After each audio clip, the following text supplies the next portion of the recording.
the biggest thing I've learned is the universe has an amazing sense of humor. Absolutely incredible sense of humor. And the style and sense of humor that the universe has is when you're putting your jumper on in the morning and you accidentally punch yourself square in the nose. That's the universe's sense of humor.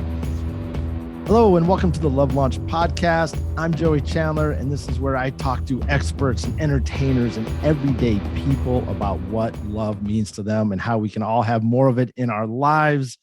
And today I had a guy call me up and say, hey, I have a love story that you haven't heard before. And I said, okay, I've heard a lot of love stories. But as I started talking to him, I'm like, okay, this is a love story.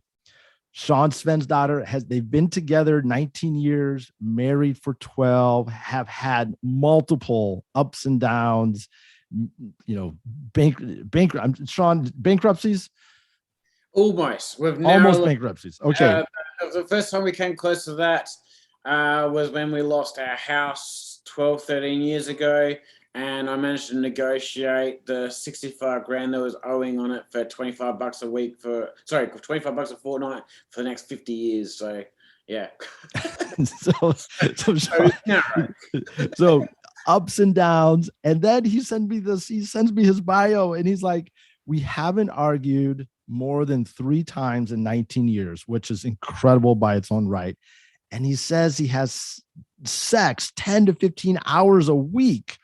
And he tells me that's not a big deal. That's just a small part of our relationship.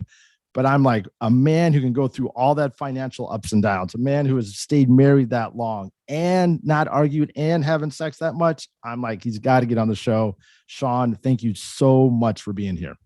You're most welcome. Thank you for having me.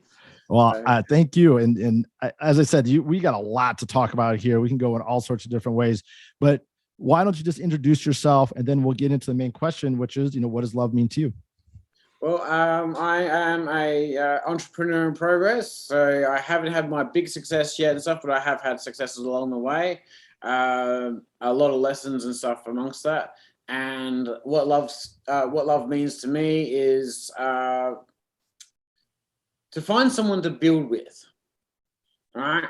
To build a life with, because I hear other coaches and relationship people and stuff that they're saying, "Oh, don't find yourself a project, find yourself a partner." In some ways, that is true. But in most ways, everyone is a project. And the second one of us thinks that we're perfect, that's it. You've lost your relationship. And we see that all the time. We see them. One particular friend of ours and stuff that. Oh, no, I want them to be perfect and them just to accept me as I am. And it's like, well, that's just not going to work. That's why you're single, And I'm sorry. I'm just laughing because I so had that thought, and I'm going through a divorce, but I so had that thought. I just want someone to accept me, but I never was really willing to accept them.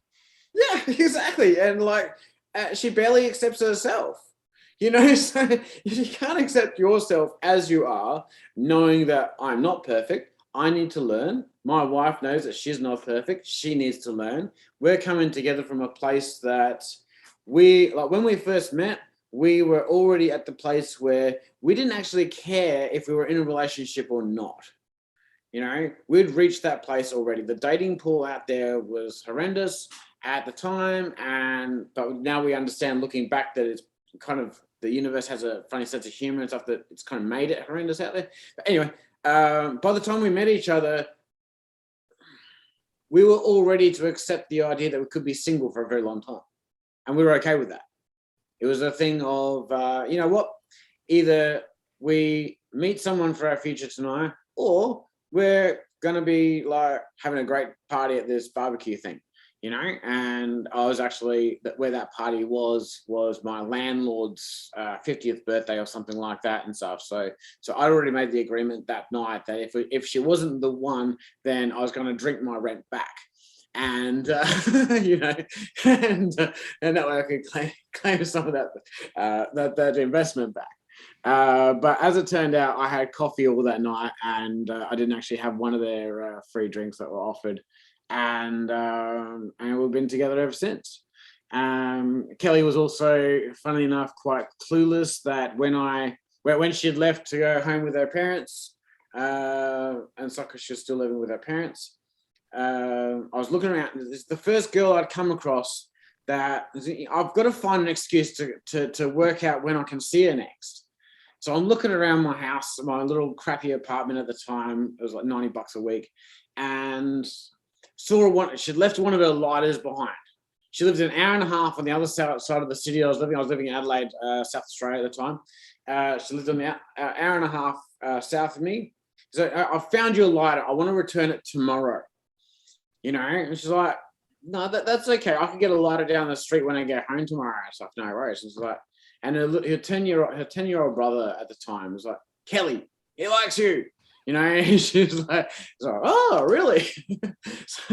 so we made plans on the phone to catch up that day at her parents' place. And after realizing how her family was and everything and stuff, that I'd found another black sheep like myself.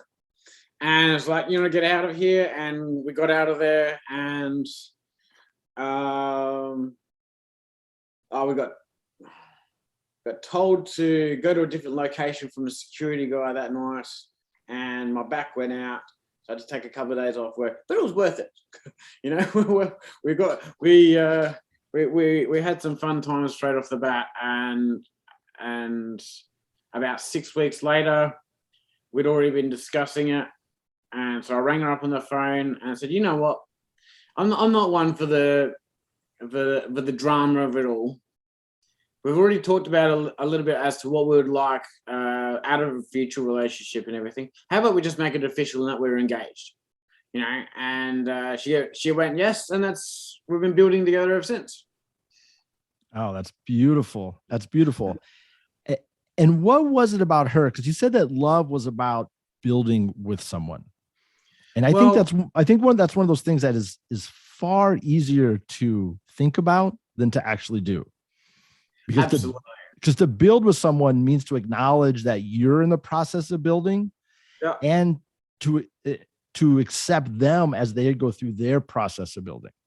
Yeah. And absolutely true. Yeah. And I'm curious, what was it about her that had you think like, okay, I can build with her? And walk me through that. Well, I'll take it back a couple of steps then. So before I met Kelly, actually my first, I'm going to take it right back. All right. My parents were absolutely abusive to me and stuff. I had cricket bats broken across my back. My first suicide attempt was when at the age of 12, when I tried to hang myself in a tree, fell out of the tree, landed on the ground, was crying. My parents were walking past, didn't give a shit. All right. And it was at that moment I knew that I was here for me. All right. I wasn't here because my parents' approval or anything like that and stuff. They'd already done all these horrible things and worse to me. And I was making this promise to myself that I would never cry again. I'd never be weak again. But like, you know what? I'm not going to be like them. So from tomorrow, I reinvent everything that is about me. I get rid of every single rule I have, and I look for possibilities. Right? And somewhere along those memories and stuff still very clear with me, even 30 odd years now, or almost 30 years. Very clear in that moment. How I did the next bit and stuff is a bit fuzzy, but like I ended up going and wanting, you know what? I want to do particular projects when I'm older. I want to create a really big empire. Right?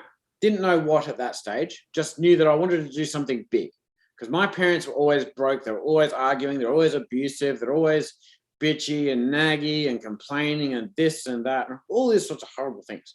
And I didn't want to be like that.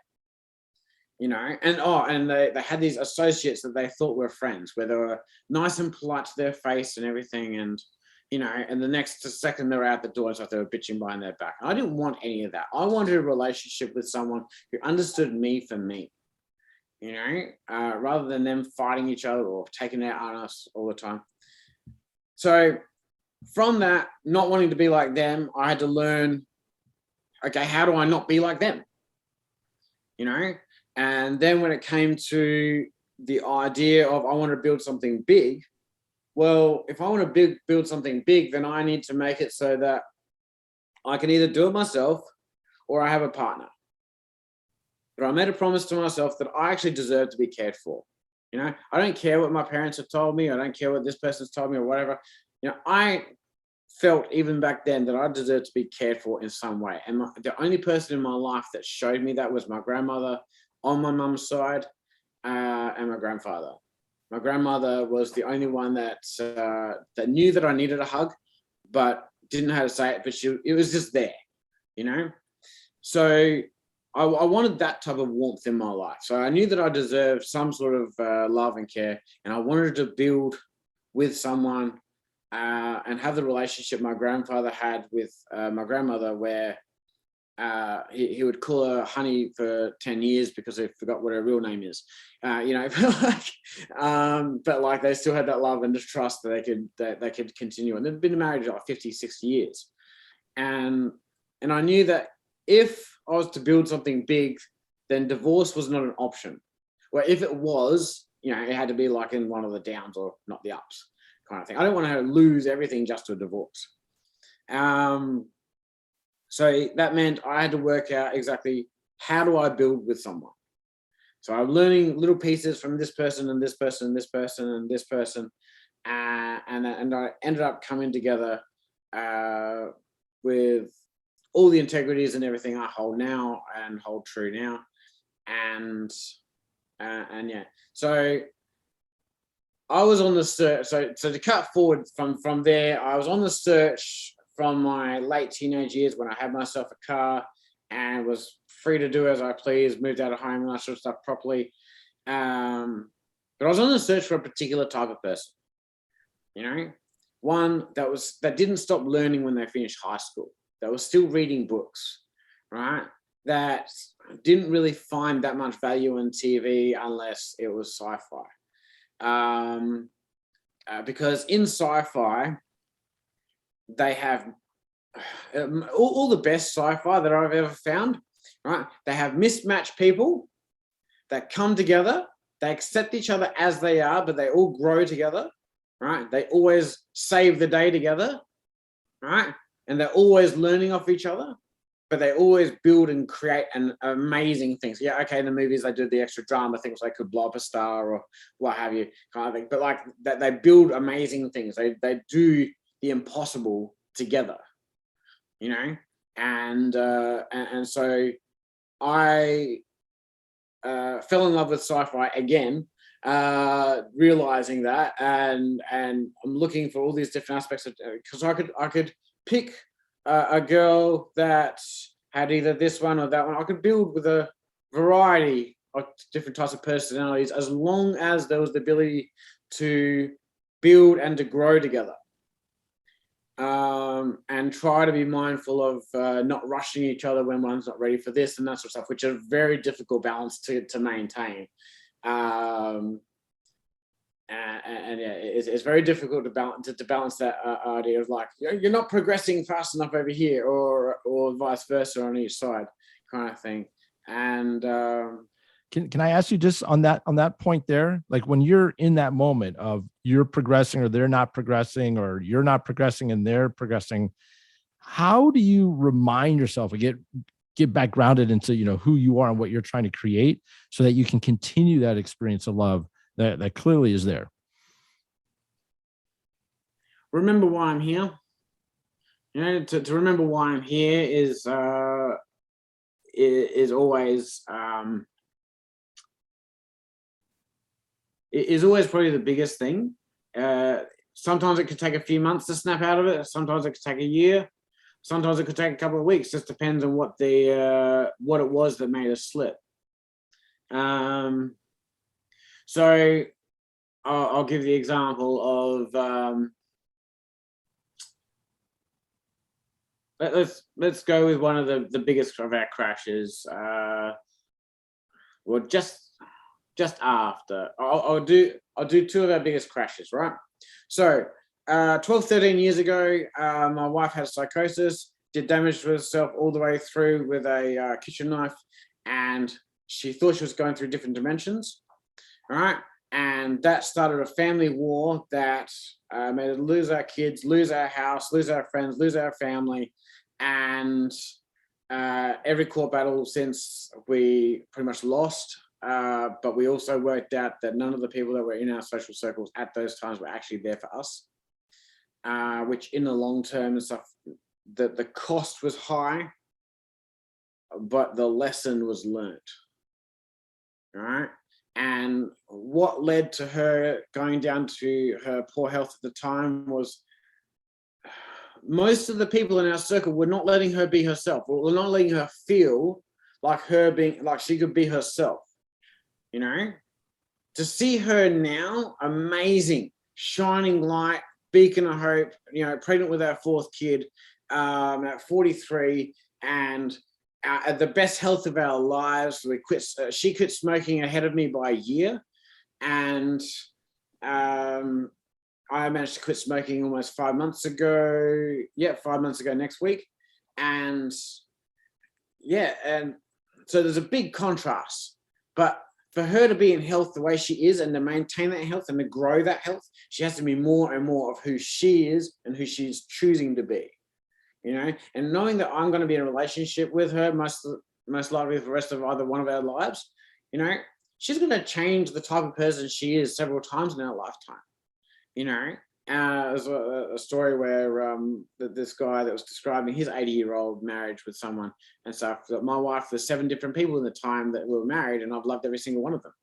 You know, so that is so good. That idea of like, I'm going to marry this person, and she, like me, is going to be a different person.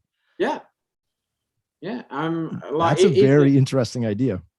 Yeah. So even myself back then, I was a lot. I was a little bit more arrogant, probably quite a bit more arrogant, depending on whose perspective you took. I was waking up grumpy. I was way overworked. I felt like the weight of everything was on me, because I didn't have that I wasn't taking the extra time I needed at that time to realize my wife's health was declining. You know, so now we make time for everything: health, wealth, relationships, each week and stuff. Just mentally, it's a habit of making sure you have just as much time for health, wealth, and your relationship. You know, and yeah, so that led to one of our biggest crashes where we lost our kids, the house, and everything. And then a couple of years later, when we're still fighting the court battles, and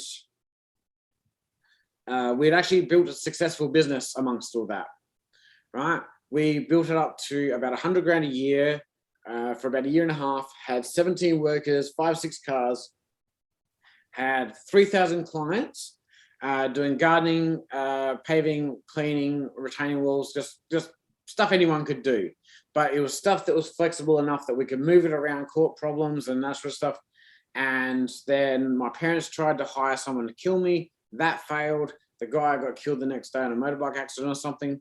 And then they all went in a scramble trying to hide all the stuff he had. Wait, hold on a second. Is that for real? I just got to ask. Yeah. That sounds crazy. Yeah, we had 3 witnesses and stuff. That next year in court, we had 3 witnesses testify to the fact that they knew of this, and one of them was actually present when they were paid.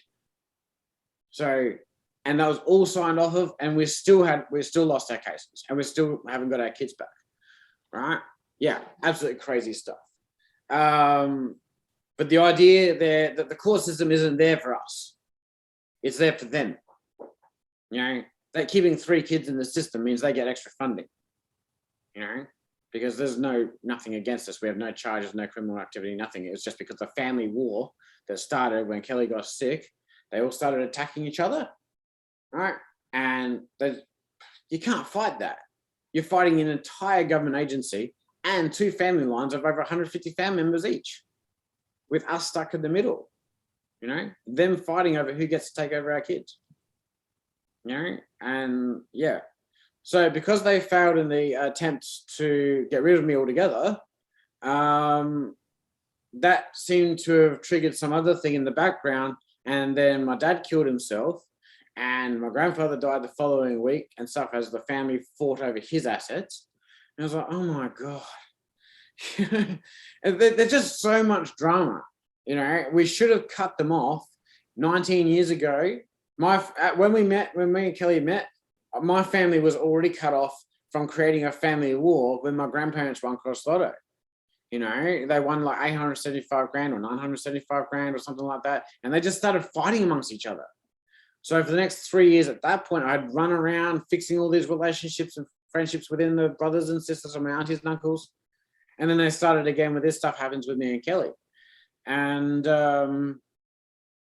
yeah, so we should have cut them both sides off then and everything would have been fine. You know, at the time that Kelly had deteriorated so badly and stuff, it was mostly triggered by Kelly's sister attacking us. But anyway, so pushing all that aside, when my dad killed himself and the grandfather died the following week and they started doing the family war over the assets there again, my workers started taking advantage of my deteriorated state, trying to do all this work. We ended up having 5 cars off the road. I was trying to fix all of them in the driveway, trying to get all these cars ready to go for clients for Christmas. And we ended up losing that business altogether. And again, narrowly missing bankruptcy again. and then having to rebuild very quietly. We separated ourselves from every family member because it was the last court battle we were going to have for quite a while. That we'd lost. We separated from them all, and we just kept a few clients for ourselves, just keep us going. And then a few years later, we were told that the person who had our kids was going to move interstate, and for us to continue our 2 hours a fortnight of seeing them, we had to move as well. With no indication exactly where, but we had to work out those answers along the way. Anyway, so we moved interstate from South Australia to Victoria. I don't know if you know much about Australia, and apparently they were in New South Wales. Right, but just in this little area, crossroads and stuff, where it was easy to access all. And so the way that the department was with us, they're not giving us very substantial answers. So we ended up getting rid of everything we could. And we ended up making ourselves homeless, just me, the wife, and a dog. And we lived out of our car in 47-degree heat for a few weeks and trying to travel around, trying to find answers about where our kids were going, what was happening. And we got just enough answers that was, okay, take a few days. My birthday was coming up. I think it was my 37th or something. We'll take a few days. I'll make a couple of phone calls. I'll get work. I'll get us accommodation, and we're going to rebuild again. All right. And so we did that. And the day of by the time my birthday came along, I made a couple of phone calls, got myself work, just working driving tractors, and had the interview on the Monday. 15 minutes later, I was hired, but I said I couldn't start that day because I hadn't worked out where I could put my wife and the dog for accommodation. And the guy that was hiring me and stuff, that's okay, come for a walk. They had accommodation on site. So another 5 days of heat wave was coming up from the next day, so it was perfect timing for that. 47, 48, 49 degrees that week. So knowing that my wife and the dog was in the air conditioner and stuff, that was fine. I could just work. I was just in the tractor. Luckily, the tractors mostly had air conditioning, some of them. And I did that for about a year or so. We moved to this little town that I am at the moment. It's called Oyen. It's in the northwest of Victoria.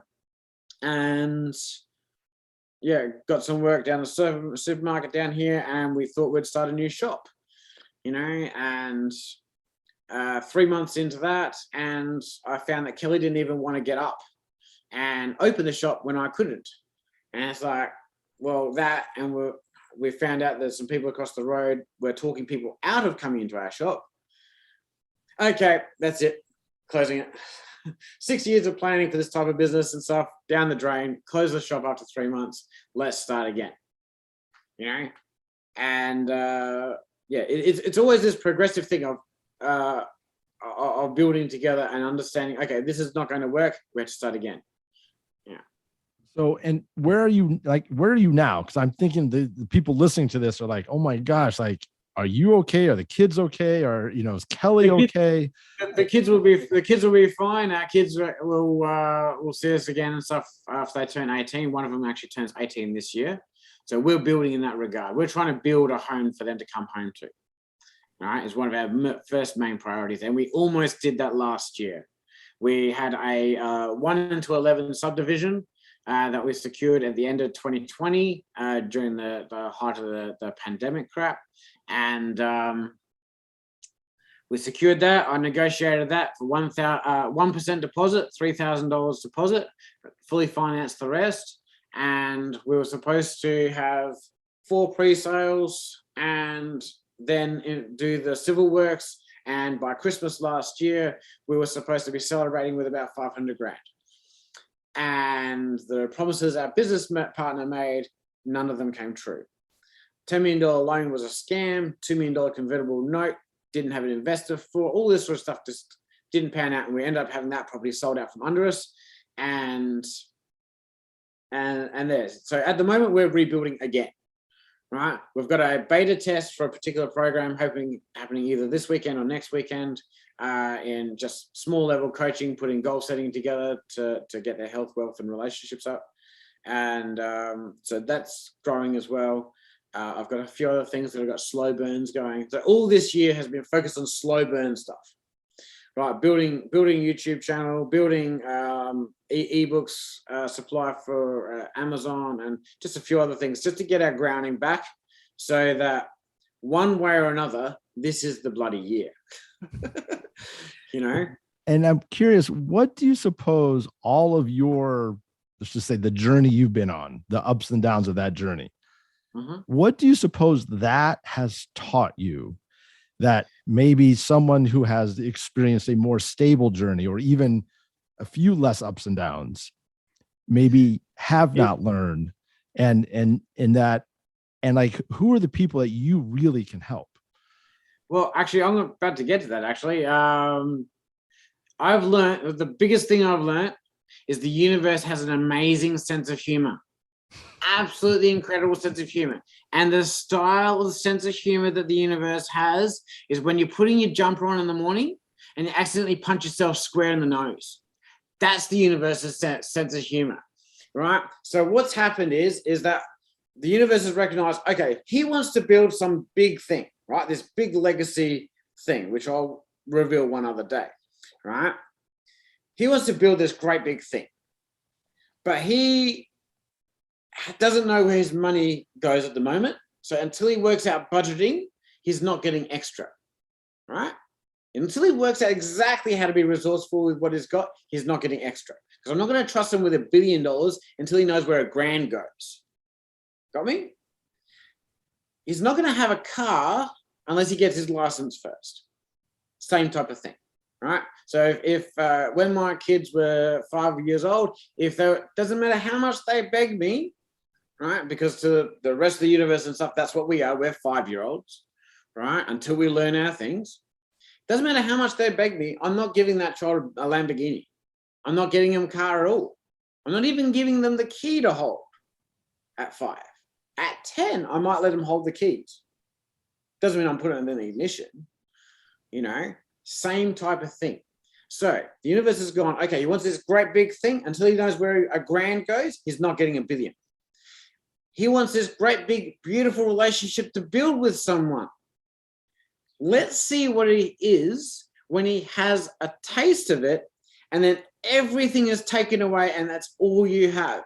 Where the only thing you have that day on one of the worst core battles of our life is to turn into each other and go, tomorrow's Tuesday. That's it. That's the only thing that got us through that day. Right? And to know that the second I said that, Kelly knew exactly what I meant. She goes, yep, tomorrow's another day. This is the day after we had to carry some of these rims and stuff for the car 2Ks down the road to get enough money from the scrap metalers to get on the train the next day to go to court. You know, and we're on the train home, just looking at each other halfway on the way back on this hour ride or whatever. Tomorrow's Tuesday. You know, the universe isn't going to give me a great big relationship until those moments happen. You know, how much does he really want it? If he wants to build an empire with someone, he has to be able to look at the person across from him or laying next to him or whatever, laying on top of him, whatever, you know, that everything we are is completely accepted by each other. You know, our secrets are our secrets. You know, the life that we build together is our choice. We're still coming to each other with choice, not need. You know, and it's these types of lessons. I just want to, because I think we could talk about this for a long time. I really love the idea of, okay, what is it that I want, and how is it that I'm a 5-year-old in that experience, and what are the things that I need to put in place so that I'm ready when she or he walks in the door, when Mr. Right or Mrs. Right walks in the door, I'm going to be ready to say yes to them.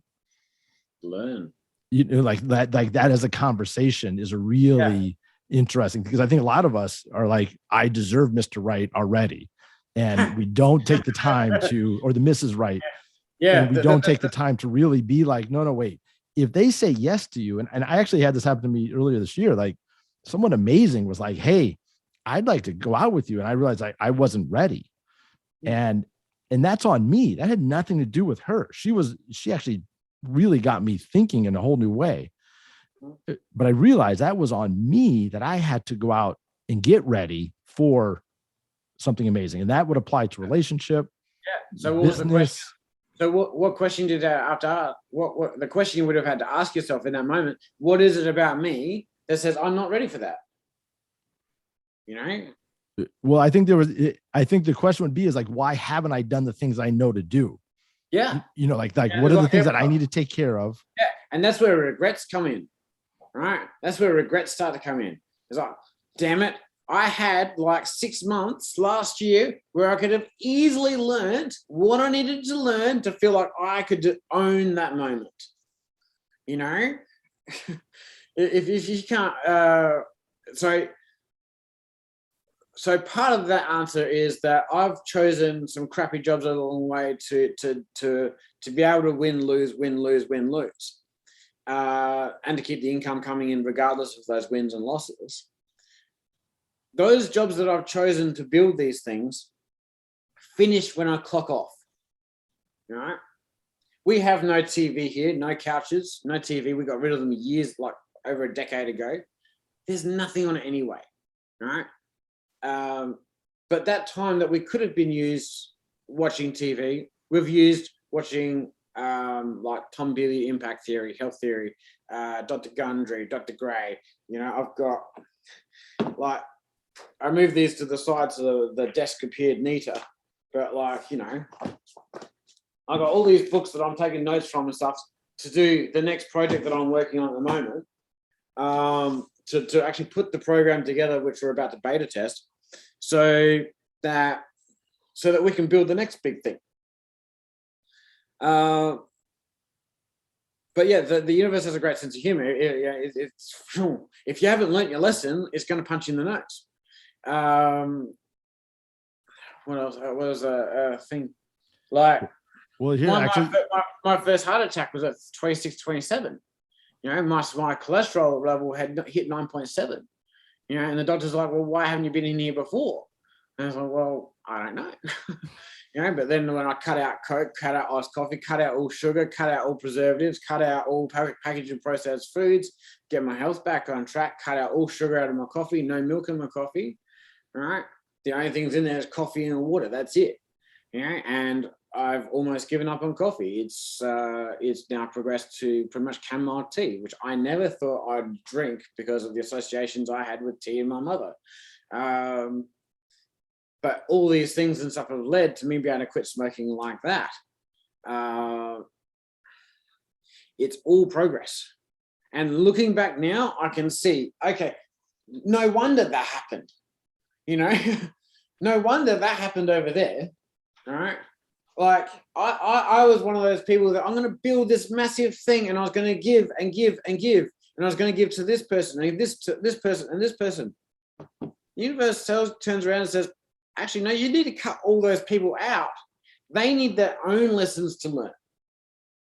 You know, all those people and stuff that you're going to give $1 million to just so you could they'll leave you alone. I'm going to make it so they'll leave you alone now. It's not going to cost you $1 million. One thing I like about it, and I'm going to assume that this leads because we have to get to the sex part because you mentioned that, and I can't ignore that. But it sounds like you're able to look back at your life through the ups and downs with a sense of humor. Yeah, absolutely. And that's hard for people that have, going through stuff. It's hard to laugh through those things. Yeah. And it sounds like that is a key component for you for really maintaining your love. And I'm just wondering if that's true. Absolutely. If you're not able to make your wife look at you and roll her eyes going, you're an idiot, at least once a month or something, you're doing something wrong, and or have those moments where you're just laughing together and because I've just said something stupid. I said, you love me, don't you? She goes, yeah, more yesterday. But that's awesome. So given all the stuff that you've been through, how is it that you're able to, one, not argue, and then two, maintain this? It sounds like an amazing physical connection. We, a long time ago, didn't see the need. We were, through all our circumstances, they actually tried to give us a relationship counselor. And this is about 10, 11 years ago. And they told us to fake argue. We'd already got rid of arguments like 5, 6 years earlier. Right? They tried to tell us to fake argue, just create an argument because that's what they thought was normal. And so, well, me and Kelly were thinking that's why you were single. That's why you're sitting there trying to coach us at 60 and single. Why would we listen to that? And we just made this fake thing just to do the homework, and we just cracked up laughing. We tried to convince each other that Kelly's jumper wasn't blue or red or something stupid like that in the car. We just started laughing. It was like, this is so pointless. When Kelly and I need to talk to each other about something, it's, honey, look, I really would like to talk to you about something and stuff. So when you've got a moment, I'll make you a cup of coffee or a cup of tea, whatever. Let's go sit down and we're talking. Phones silent or away kind of thing and stuff. We're talking. And we're talking until we understand where we're coming from, but we're taking turns in talking. Sometimes not as easy as other days, but like there's respect there, there's love, there's care, there's respect. We know we're listening to each other. We're paying attention to each other. We're not, because we got rid of the TV so long ago and stuff, we're not even rushing off, oh, my program's starting. No, what a stupid excuse. We've heard other people do that as well. It's like, and you wonder why you're heading for divorce. If you can get rid of the excuses. Yeah. Do you think it would be different? Because it sounds like you don't have your children in the house. Is that correct? At the moment, no. But we're babysitting our friends' kids all the time. Got it. And I'm just wondering how, because sometimes you hear from moms and dads. I definitely went through this. It's like, how do I have a conversation with a cup of tea with my wife when the kids are running around and you got baseball practice or this or that? Openly and lovingly and caringly and patiently, because we realized a while back that the friends that we're babysitting for and stuff, not just now but in the past as well, they've got examples of really bad relationships, and for them to actually learn what a good relationship is, they need to see and hear an honest example of what that is. So like at first in the early days and stuff, when the kids were babysitting and stuff are just getting to know us and stuff, that type of thing, especially because it's babysitting, we'll probably refrain a little bit, but we'll gradually add it in. So it becomes part of when they're here, expect you may be hearing a discussion you're probably too young for, we'll censor ourselves. and stuff. But you know, when you also end up babysitting teenagers, and they let on that they know more than they let them, it's a really good tester that they've learnt more than what they should have learnt by that age. But the point there is that we're having these conversations. They're seeing us have these discussions back and forth where, look, I'm not quite understanding you here, all right? And it might be a thing of, okay, let's take a break, let's get ourselves another coffee and we'll keep going, right? But we're waiting until the other person finished speaking, for one, to do that. We're not just wandering off halfway through someone's sentence to go make another coffee. We are literally waiting until they're finished speaking and say, look, like, just wait there and stuff. Like, well, you kind of like hand gesture and stuff. Yeah.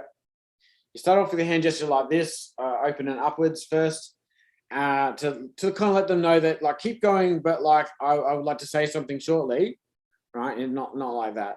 But when you can hear them kind of like about to switch subjects, you can go like that. Just pause for a second. I'd like us to get another coffee and then keep on going. You know?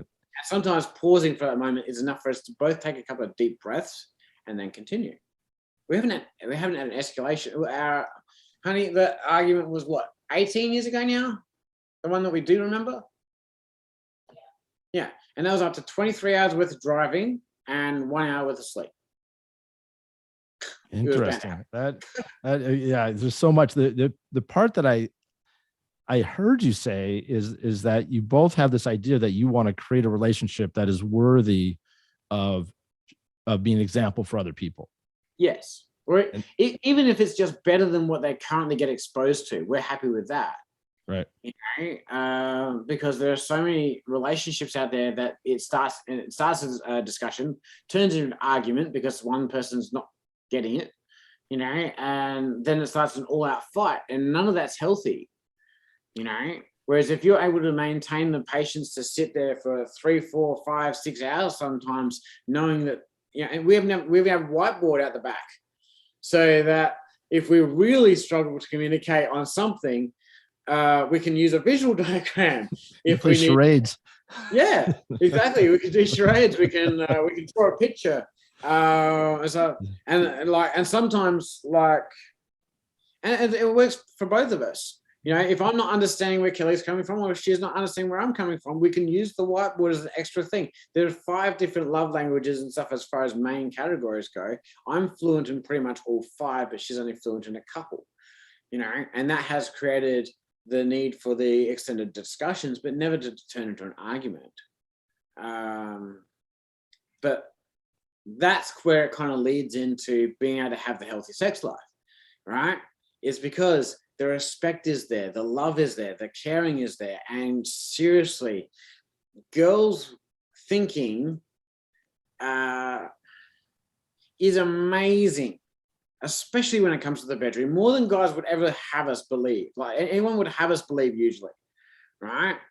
You make them feel respected, make them feel loved and cared for and stuff, you know? You'll get things like, honey, would you like a coffee or would you like a blowy? You know, would you like dinner now or a root first? You know, you'll get those types of things in normal conversation, you know? You know, the kids are out that way and stuff for the next 2 hours. We have some time. Let's go. Done. You know, that's where it comes in. That's how you can fit it in a couple of hours a day. You can fit it, maybe not. Like, oh, okay, when I quit smoking, right, here we go. You're going to love this one. Right. When I quit smoking just under 5 months ago, I had this big realization, and all the stress just dropped off me, right? And the realization was, so my friend had just had her middle child almost create the same situation that happened to us years ago. And in that moment, I had this big realization. I can't control a goddamn thing. Not a thing. Absolutely everything is out of my hands. Nothing is in my control whatsoever. And all this weight just dropped off. And I felt free. And I turned, Kelly was sitting across from me at the time when that happened, right? And I told her, honey, do you think this could be the time that I could truly quit smoking? because I told her before exactly what that. She has this thing of every now and again wanting to interrupt or repeat things and stuff from that she's already told me and stuff. And I just needed 3 days break from it. All right, and we already discussed that was a necessity if I was going to consider it. I told her that, okay, you already know what I need and stuff as far as what I think I need as far as that goes. Here's the other 3 things I've identified that I think is going to be necessary for the next 3 days to get past the cravings, the ups and downs, and that sort of stuff. I'm going to be anxious, hungry, or horny. One of them has to be sorted. All right? And in those 3 days, we fit just over 25 hours worth of sex. No babysitting in the way, no other things on our schedule, cleared the whole schedule, and it was incredible. Never felt better about quitting it in my life. I think at some point we'll have to have Kelly on. I'd love to get her side of that story, but that's you have to thank her for that. Honey, you can add it in if you want. Well, here, we actually, I want to start wrapping up. Like we'll have her on for sure. But I just want to applaud. I just love the fact that y'all are working through everything with a sense of and having a sense of humor. That it sounds amazing. We haven't talked enough about humor on this show, and you've just been a great example of that. So thank you. You're most welcome. There's too much here. Why take it all seriously? Alan Watts, he describes as life as a dance. The purpose of the dance is to dance. You're not actually aiming to get over there. The purpose of the dance is to dance. Same with music. Without the ups and the downs and stuff, the downs don't make sense and the ups don't make sense. If you just got one note or whatever. Right. So on that, I'll just say on that note, I always like to ask, what is a book, a movie, something that you have, some pop sort of thing that helps you, access love or romance? Sci-fi. So Stargate, SG-1, SGA, and Stargate Universe, Star Wars, Star Trek, they're all manifestations of people coming together, loving and caring, but they're there for a cause. What's Star Wars? It's people there for a cause, fighting against a bunch of drone-like people that literally have their phone screens over their eyes, not wanting a damn thing except what's my orders today. Whereas all these other guys, no, we want to live our way, let us live. That's Star Wars. Then you got Star Trek, right? Star Trek is a little bit more backwards than Star Wars, right? We've got a really peaceful organization and federation. There's no drama going here. What's going on over there? Let's see if we can fuck some shit up that way. Well, and I believe Star Trek was actually, the original Star Trek was a pretty groundbreaking in terms of having a diverse cast in all sorts of different ways. Yeah, absolutely. But like, if you look at the thing of they're going from a peaceful planet, or this arrogant, or even if it's not peaceful, they're going from this place of arrogance, saying we're great, we're perfect. We'd like you to join us, but you have to be like this, kind of thing. Or, but I do like Star Trek. That's not a dig at it and stuff. So apologies to all the Trek. I love your idea of, I haven't heard anyone talk about sci-fi as romance, but you're totally right. It's a group of people, usually vastly diverse, coming together to accomplish something. Yeah, and that's where the love and the romance come. And does Kelly like sci-fi too? Yes. Yeah, she does. And but both of us have agreed that what's that movie with Ryan Gosling crap, honey? That Ryan Gosling movie crap thing that everyone keeps on thinking it's a romantic movie. It's not. The Notebook. Anyway, we've agreed to shoot each other if we ever caught watching that. Oh, The Notebook. Yeah, that Notebook, yeah. Which has been mentioned multiple times on this podcast, by the way, as a romantic thing. So please don't shoot yourself, because we have, but we will have. Yeah, so we go straight to sci-fi, both of us, because it's building something great. Stargate it's again, you're fighting against these people and stuff, but like you're wanting to come together on your own terms. No one's changing who you are. They're helping you grow where they think is healthiest for you and stuff. But you still get to choose how that goes. Yeah.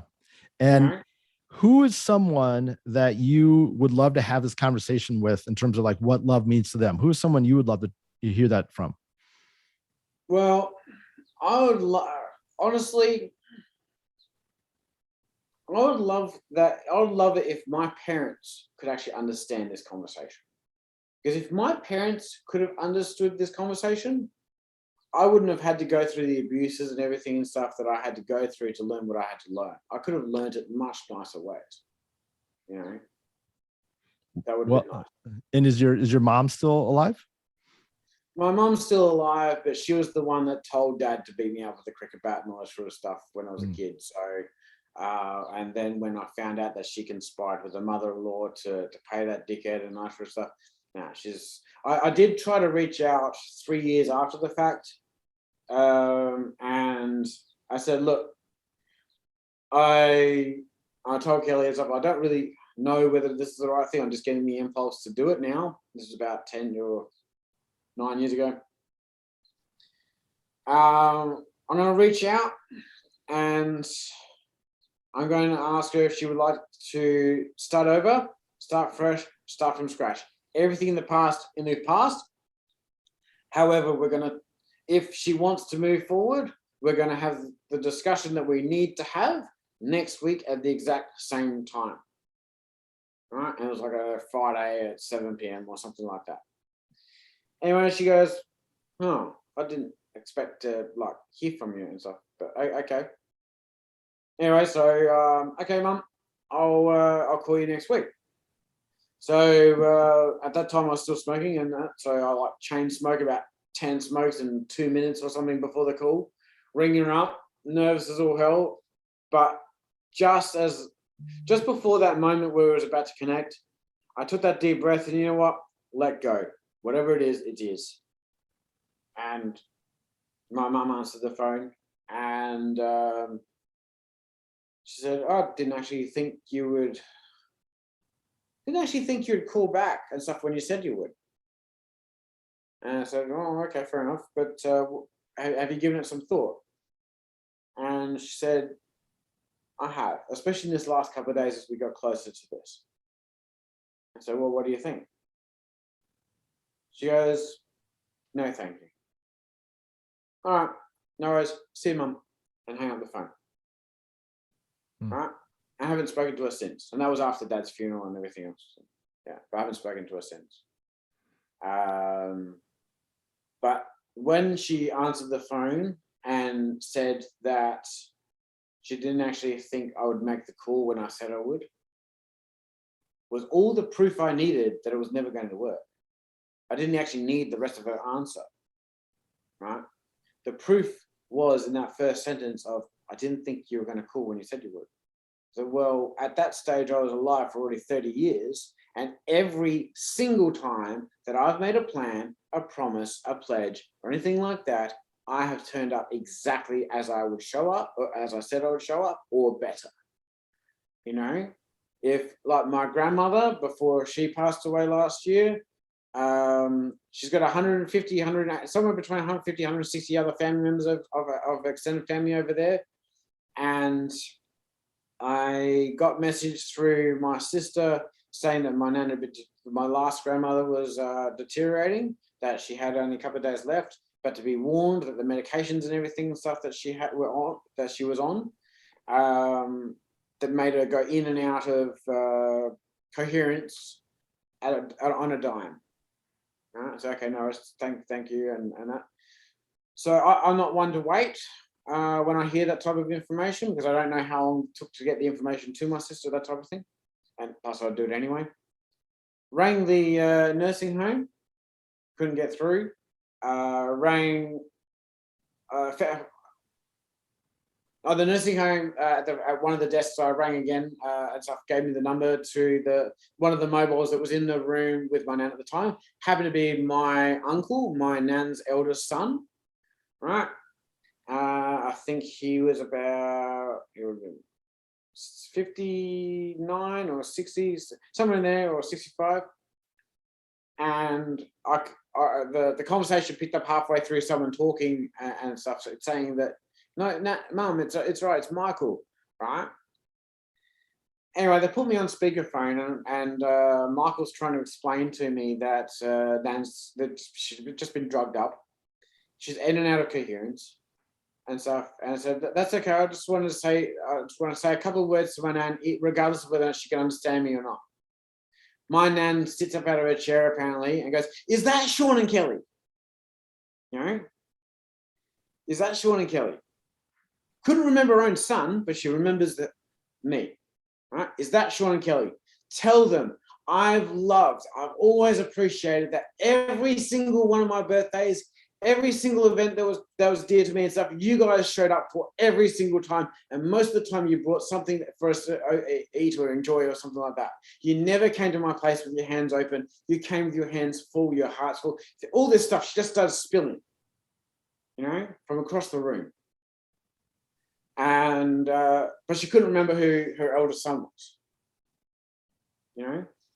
and so it's things like that. It's like my grandmother in the last couple of days understood me better than my mother ever will. And that's enough for me. That's enough. So I this question that's in my head and I always say that I want to ask a question. I'm assuming that you aren't perfect. No, absolutely not. And that you have, and that there's some things that you could have done better. Absolutely. In the whole thing. Absolutely. And we haven't talked about that. And I just wanted, because I like to acknowledge, because I know I'm not perfect. And I think when people listen and they hear somebody's, talking about especially other family, because we all have so many, family stuff is so prevalent. Yeah. I'm going to guess that you aren't perfect in that either. And I'm just wondering if you want to just for a little bit, but just talked about that and how you were able to use those moments, bring some humor to those where you've made mistakes. All right. So I opened with the thing of, okay, we're eating we have no processed foods in this house, right? No sugar, right? We have very little meat, and we are very careful as to what spices and that sort of stuff we ever add, because there's a few of them. So I've got a wisdom tooth problem as well that I'm trying to get through without having to go through the dentist, right? Because I found that every food choice is a choice, right? And so usually we're pretty good with that. Usually we're also pretty good with the 4 a.m. We get up and we either do our workout first or we have a root first, or whatever, and stuff, all that sort of stuff. But yesterday it was like, fuck it. We're going to the bakery and we're going to get something, to go eat and stuff that we haven't had for a long time. It might be the last time we go to the bakery, so fuck it, whatever we get. And of course, what happens? 8 hours later, I get these massive freaking pimples, the side of my face, and the swelling on the side next to me, wisdom tooth goes up. And it's like, well, that's my price to pay. That's my lesson. That's, I've got one indulgence every now and again. Yeah, okay, enjoy it, but understand there's a lesson and a cost to it every single time. That there's always a cost. There's always a lesson. Absolutely. Well, before I get to the last question, how can people get in touch with you? You have some programs. What if they want to talk to you? How can they do that? Well, I'm actually in the process of putting together these coaching programs to actually get people to be able to goal set as powerfully and as passionate as we do, right? And we cover health, wealth, and relationships. I'm not trying to create people's miracles. I'm trying to make it so that people can actually get their foot in the door without having to learn the lessons I had to learn for hundreds of thousands of millions of dollars. Like last year, that property that fell through, right? That cost us around $14.5 million in other property projects that we're relying on that one to be completed. I'm trying to save people the worry and to get these things in place. You need to learn these types of things. If you want to get here, if you want this particular scale, you need this. And all of it is taught together as far as like setting the pace so that it's a 3-year plan. bloody flies. We had 10 puppies the other day. The flies keep on biting. It's a 3-year plan we're going to put together in 2 hours. It's a boot camp one. And it covers where you'd like to get your health to. Like even my health, I got a couple more kilos I'd like to lose. I've lost 40 already. So I'm happy with that, but I want it better. I want to actually see my six-pack for the first time in 40 years. You know, I'd be happy with that. And then maintain it. The relationship side of things, to actually, what type of relationship do people want? You know, and we put that together. You want a loving, caring relationship and stuff that doesn't have arguments every 5 days or every 5 years or every 10 years or every 20 years and stuff, where you can actually create a really loving, caring relationship where you can have each other's goals. We call our relationship, we don't actually refer to it as a marriage. We actually call it supportive independence. All right? She gets to be who she wants to be. I get to be who I want to be, but we come together and we support each other. You know, and it's how we make it so they're not coming to each other out of need.